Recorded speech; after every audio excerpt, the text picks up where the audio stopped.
국립아시아문화전당이 개관한 지 5년이 됐습니다. 그동안 이 전당의 위용에 걸맞는 다양한 작품과 공연을 선보이면서 대표 문화공간으로서 역할을 해올 것을 광주 시민들이 많이 기대해 왔는데요. 실질적으로 광주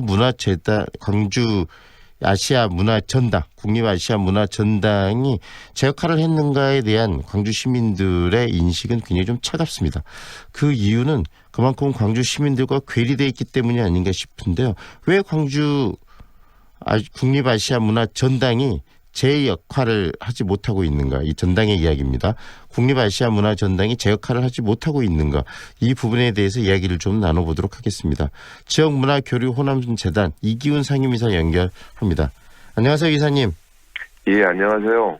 네, 국립아시아문화전당이 들어설 때만 해도 이 광주의 어떤 대표적인 그런 랜드마크가 되고 전 세계의 어떤 문화인들이 함께 교류할 수 있는 공간이 될 거라고 생각들을 했는데 현재 상황은 어떻습니까?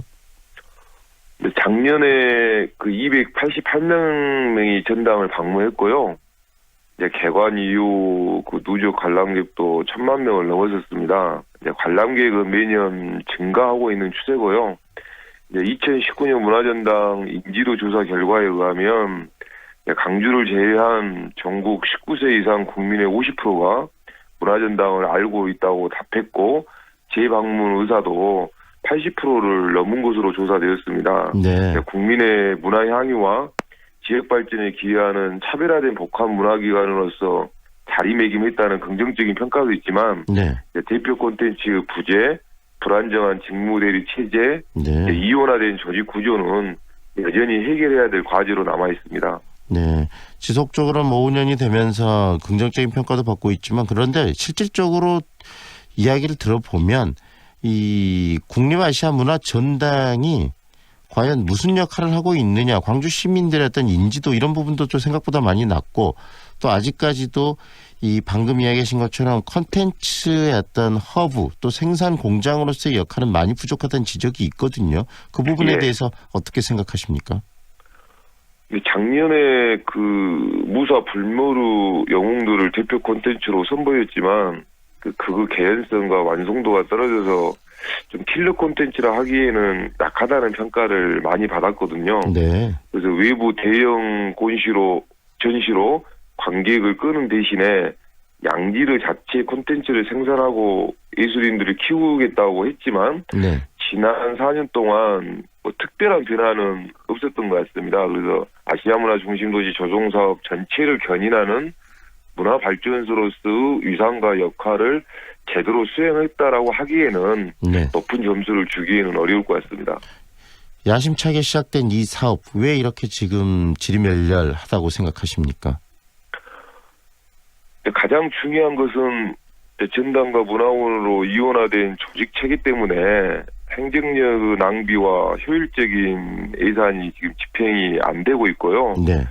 그리고 당초 계획에 비해서 3분의 1로 축소된 직제와 전문 인력 부재가 좀 심각한 상황입니다. 네. 부족한 인력은 계약직으로 충원하고 있는데 또 이 예산은 콘텐츠 제작비로 충당되고 있어요. 그래서 인력의 부족은 연구와 창제자 기능을 저하시키고 또 한편으로는 콘텐츠 예산의 효율성을 떨어뜨리는 악순환이 지금 반복되고 있는 상황입니다. 네. 그리고요. 지금 개관한 지 5년째 접어들고 있음에도 불구하고 지금 전당장이 대행체제 아니겠습니까? 예. 대행체제라는 것은 결국은 모든 실권을 가지고 이것을 힘있게 추진하는 데는 한계점이 있을 것 같은데요. 그 부분은 어떻게 보세요? 전당이 국가기관으로서 위상 추락은 물론이고 이제 장기적인 계획을 세우고 업무를 추진하는 데 어려움이 따를 수밖에 없거든요. 또 전당의 현안이나 과제의 해결이 지연되고 또 지역과의 협력을 하는데도 한계가 있을 수밖에 없습니다. 네. 그런데 왜 이 전당장을 뽑지 못하고 대행체제가 장기간 계속되는 거죠? 총 5차례에 걸쳐서 전당장 공모를 했는데 이제 매번 적격자가 없어서 무산이 되었습니다. 네. 지난 정부에서야 문화전당을 바라보는 부정적 인식이 있어서 그렇다고 치더라도 현 정부에서도 전당장 공모가 한번 무산된 후에는 특별한 그 후속 조치는 없거든요. 네. 전남도청 원형보건을 제외하고는 조성사업의 정상화와 문화전당 활성화를 위한 실효적인 조치가 지금 전무하고 있는 상황인데요. 네. 상식적으로 납득이 안 되는 비정상적인 상황이 계속되고 있는데 1차적으로는 정부의 책임과 네. 의지의 부재가 가장 큰 원인이라고 할 수 있습니다. 정부의 책임이 가장 크다는 말씀하셨는데 중앙정부 지금 이 전당을 관리하는 그 문화관광부겠죠? 예. 문화관광부에서 이 전당의 역할에 대한 고민이 좀 많이 부족한가 보죠? 문화관광부는 조성사업의 정상화와 문화전당의 활성화를 위해서 노력한다고 하지만 네. 결국 국책사업은 대통령의 의지와 책임이 굉장히 중요하거든요. 네. 그리고 조성사업과 문화전당의 특성상 범정부 차원에서 지원하고 협력해야 될 사업이 굉장히 많습니다. 네. 문화관광부 독자적으로 문제를 해결할 수 있는 건 굉장히 제한적이거든요. 네. 이런 점에서 가장 큰 문제는 현 정부, 특히 청와대의 관심과 의지의 부족으로 해석될 수밖에 없습니다. 네. 그리고요, 방금 이야기하신 것처럼 이 적격자가 없다고 5차례 이 전당장 공모가 있었음에도 한 번도 전당장이 지금 만들어지지 못했는데 그 이유를 어떻습니까? 지금 정말 적격자가 없어서 그런 겁니까? 아니면 이 자리에 대한 어떤 치열한 암투, 싸움들 때문에 이 자리 스스로 우리 지역 내에서 제대로 된 어떤 문화를 만들어보는 어떤 인물을 양성해내지 못하고 그 인물들을 전당장으로 만들지 못하는 우리 지역 어떤 문학의 한계 이런 부분에 대한 고민은 할 필요가 없을까요? 지난 정부에서는 문화전당을 바라보는 부정적인 인식 때문에 그 전당장 공모가 매번 무산되었다라고 볼 수밖에 없고요.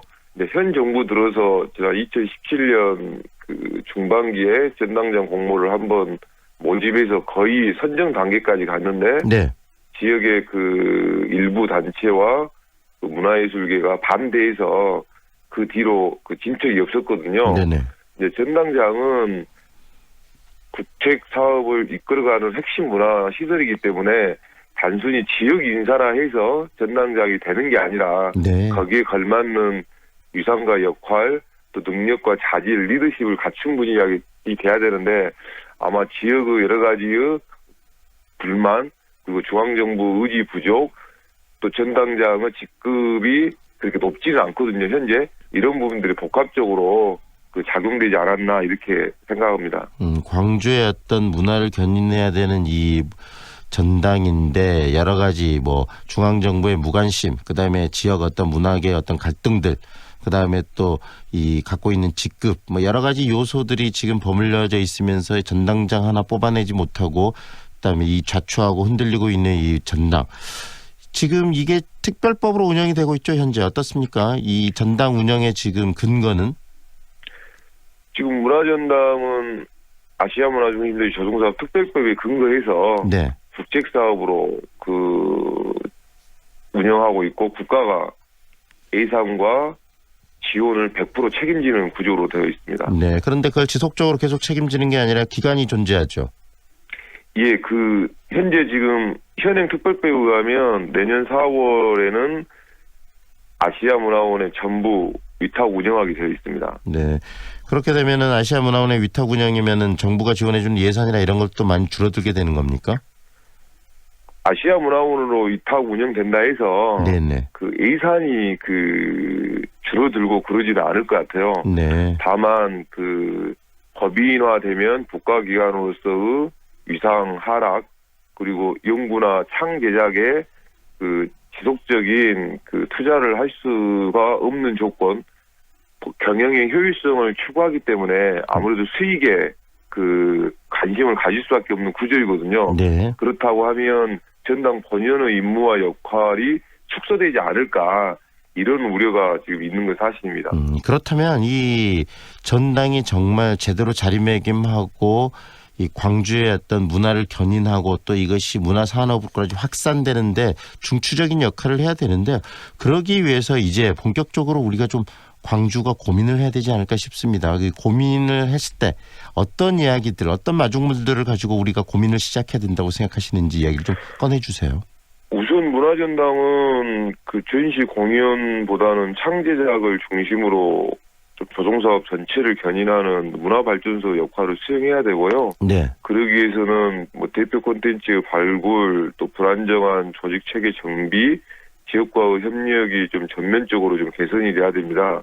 그리고 지역도 문화전당에게 요구만 할 게 아니라 네. 지역이 자체적으로 어떤 콘텐츠에 대한 고민, 노력, 그 방안들을 모색해서 좀 전당에 적극적으로 제안하고 전당과 협력하려고 하는 적극적인 자세가 좀 필요할 것 같고요. 네. 또한 현재 이원화된 조직 구조를 가능한 일원화시키는 방향으로 개선하는 것을 적극 좀 검토를 해야겠습니다. 그리고 이 전당도 좀 더 문을 열고 지역 문화인들과의 커뮤니케이션, 교류를 더 활성화할 필요도 있을 것 같아요. 그렇죠. 현재 지금 전당은 여전히 폐쇄적이고 관료주의가 심하다는 평가를 받고 있거든요. 네네. 또 전당 내부에서 전당과 문화원의 좀 갈등도 있는 것 같고요. 그래서 지역의 수원들의 입장에서는 전당과 협력할 때 전당과 문화원으로부터 이중 갑질을 당하고 있는 거 아니냐, 이런 걱정을 하신 분들도 많이 계십니다. 네. 정말 전당이 이제 5년째에 접어들었는데요.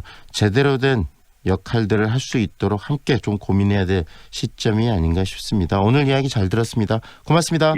예, 감사합니다. 지금까지 지역문화교류 호남재단의 이기훈 상임이사와 함께했습니다.